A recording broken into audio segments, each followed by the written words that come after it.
This is such a good post, Emily. It's fantastic. Listen, I'm gonna just kudos to you. Great job. Right now, you're the only designer in the class that has taken the time to describe your intent, and that is critically important. And I'm so happy that you did this, because this is exactly how things are done in the studio. In a studio setting, you would never submit work for critique or approval that doesn't have it's not described. So if you follow the logic, right, with this written description, we can see your intent, we can see your set methodology, and we can comment accurately therein.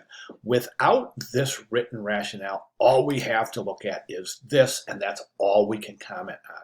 So again, great job. This was wonderful. I purposefully did not add in the requirements, because I kind of just want to reinforce the importance, and for students, for you to be able to say, hey, I'm going to describe this. That's a home run, Emily. That's a home run. Good job.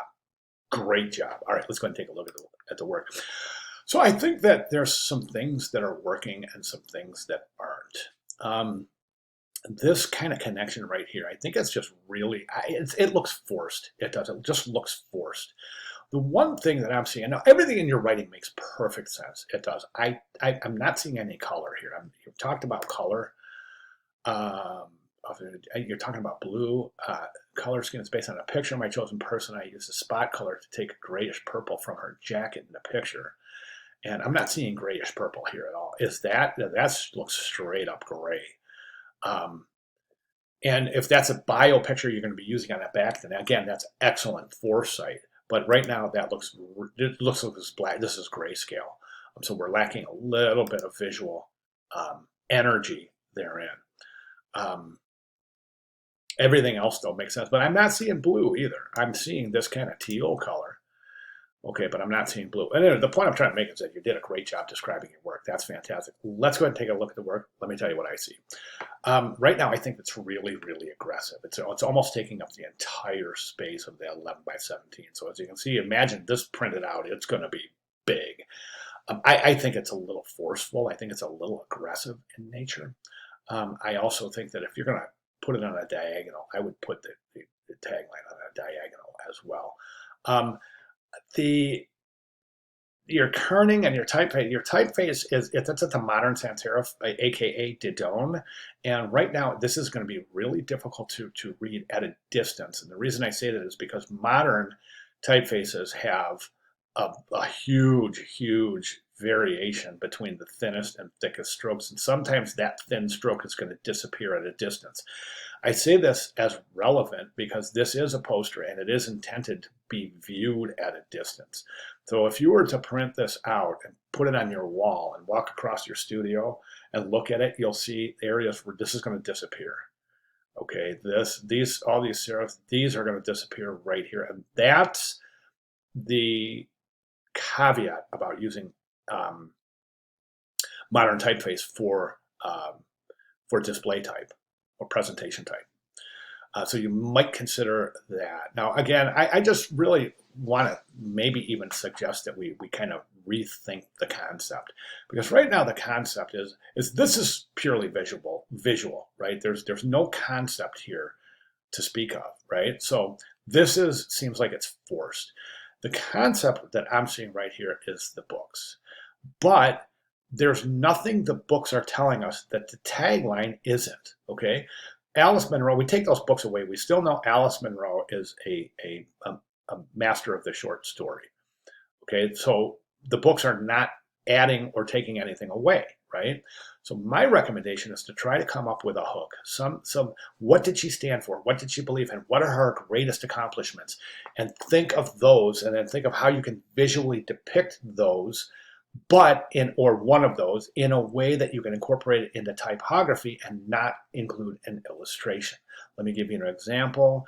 And Emily, I'm sure I know you well enough to know that you looked at this. Oh, yes, you did. You read let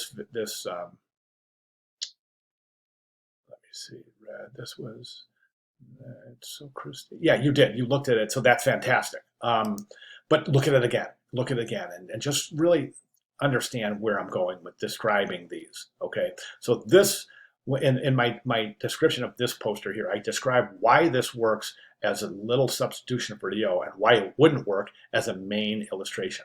It would draw all of the attention away from the typography, and we are trying to create messaging using typography. Okay, that's why all illustration or illustrative technique needs to be incorporated into the typography. So that's what we're shooting for here.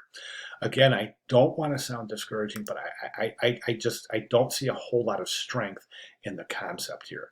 I know your work well enough, Emily, that you've got it in you. I know you're a good designer, and I think that if you spend some time with this video here, by the way, this is in the final project explained with examples deconstructed, as well as the week 6 video, I think you'll get a lot of insight into exactly where we're going. So spend some time here, look at the video, study the examples, and then when you're done, do it again until everything is locked in.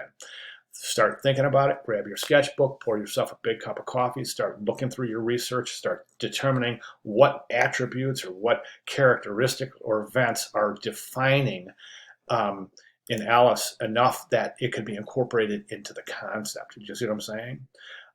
Okay, as far as typography goes, I talked about that modern typeface. You're turned pretty well, that's good. Right here, this is all caps. The problem with using all caps is that all caps the viewer kind of tends to feel like they're being talked at very loud. All caps are for emphasis. I don't see an advantage to including all caps here. My final comment would be to incorporate some typographic variety by maybe considering a sans serif in conjunction with a serif typeface. Okay, I know I've thrown a lot at you in a very short time here, but it may require you to look at this video twice to absorb everything. But again, just really super important to get over into that announcement, take a look at this video, and really, really get active in understanding what I'm talking about in describing and deconstructing all of these pieces. Okay, so thank you again for the wonderful written rationale. And if you have any questions at all, Emily, please let me know. I'll be glad to make any necessary clarifications. All right. Thank you very much.